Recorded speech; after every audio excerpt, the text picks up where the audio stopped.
Vande Mataram social media परिवार। तर social मीडियावर आपण ज्यावेळेला काम करत असतो तर आपली काही मतं मांडत असतो, आपले विचार मांडत असतो, आपली राजकीय सामाजिक आपला काय दृष्टिकोन आहे तो मांडत असतो। आणि हे जरुरीचं नाही आहे की तुमच्या मताशी सर्वजण सहमत होतीलच असे। सोशल मीडियावर आपल्याला आपले विरोधकसुद्धा मिळतात, आपल्याला आपले समर्थक मिळतात, आपल्या विचाराला दुजोरा देणारी लोकं मिळतात आणि आपल्या विचाराचा खंडन करणारे सुद्धा लोक मिळतात। परंतु ह्या दोन्ही गोष्टीला एक मर्यादा असणं खूप गरजेचं आहे।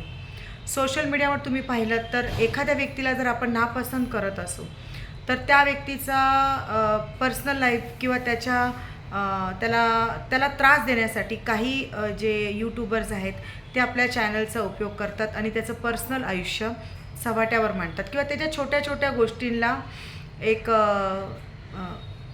आकसबुद्धीनं त्याच्यावर राग काढण्याच्या उद्देशानं किंवा त्याच्यावर आपल्या जो द्वेष आहे तो करण्याच्या उद्देशानं त्याच्याबद्दल त्याची निगेटिव्ह बाजू ही जोमाने आणि खऱ्या खोट्या पद्धतीने मांडत असतात। तर अशा प्रकारचे प्रकार हे यूट्यूबवर चालतात। जर तुम्ही पाहिलं तर सोशल मीडिया ही आजची खूप मोठी ताकद आहे आणि तुम्हाला माहीतच असेल की फक्त आणि सोशल मीडियामुळे बरेचसे काही असे सामाजिक प्रश्न असतात किंवा कोणावर अत्याचार वगैरे झालेले जे प्रश्न असतात, गोष्टी असतात, प्रकार घडलेले असतात, अशा प्रकाराला वाचा फोडण्याचं काम हे सोशल मीडियाच्या माध्यमातून होत असतं।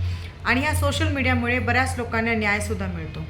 परंतु ह्या सोशल मीडियामुळे ह्याचा चुकीचा वापर केल्यामुळे काही लोकांचं आयुष्यही उद्ध्वस्त होताना आपण पाहिलेलं आहे। तर अशाच प्रकारच्या गोष्टीसाठी आजचा मी हा व्हिडिओ बनवित आहे। तुम्ही जर पाहिलं असेल तर मला असे बरेच कॉमेंट्स येतात, खूप चांगल्यासुद्धा कॉमेंट्स असतात, खूप प्रेरणादायी कॉमेंट्स असतात।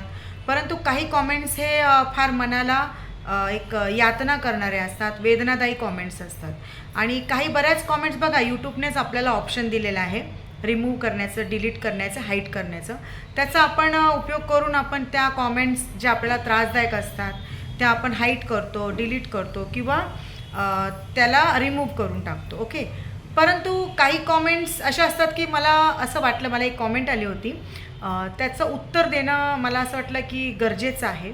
तर ती कॉमेंट अशा पद्धतीची होती की मला म्हणजे धरतीमध्ये गाडून टाकण्याची भाषा त्या कॉमेंटमध्ये वापरली होती आणि तुमको हम कबर तक पहुंचा देंगे आणि त्याच्या बाजूला एक पवित्र मक्का मदिनाचा एक फोटो लावलेला, म्हणजे ती कॉमेंट्सच्या नंतर आपण स्माइली टाईप असतं ना, तर ते मक्का मदिनाचा फोटो लावलेला। तर मला ते कुठेतरी खटकलं, तुम्ही माझा द्वेष करताय। बघा, जसे चांगले लोक आहेत तसे वाईट लोक आहेत, चांगल्या लोकांना मी हँडल करते तर वाईट लोकांनाही मी तेवढ्याच माझ्या पद्धतीनं, सामंजस्य पद्धतीनं, संयमाने आणि प्रेमानं हँडल करायचा प्रयत्न करते।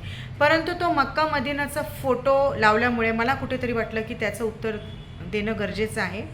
तर माझ्या कम्युनिटी पोस्टवर एक कॉमेंट आली आणि त्या कॉमेंटमध्ये सर्वात शेवटी तुमको हम कबर तक पहुंचा देंगे आणि असं बोलून मक्का मदिनाचा फोटो लावलेला आहे, पवित्र मक्का मदिनाचा फोटो लावलेला आहे। तर ह्या गोष्टीवर माझं ऑब्जेक्शन आहे। अरे, तुमचा विरोध आहे, आपल्याला सर्वजण मानणारी किंवा आपल्यावर सर्वजण प्रेम करणारी लोक आपल्याला नाही भेटणार, परंतु आपल्याला विरोध करणाऱ्या लोकांनी सुद्धा आपला दर्जा कायम ठेवला पाहिजे।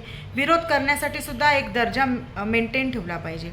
दर्जाहीन विरोध करून काही उपयोग नाही आहे। तर मी एक शांतपणे आणि संयमाने आणि विनम्रपणे विनंती करेल माझ्या विरोधकांना की तुम्ही माझा विरोध करा, पण विरोध करत असताना माझं कुटुंब, माझे आईवडील, माझे नातेवाईक किंवा एखादा जाती, धर्म, पंथ ह्या लोकांना सोडून माझा विरोध करा।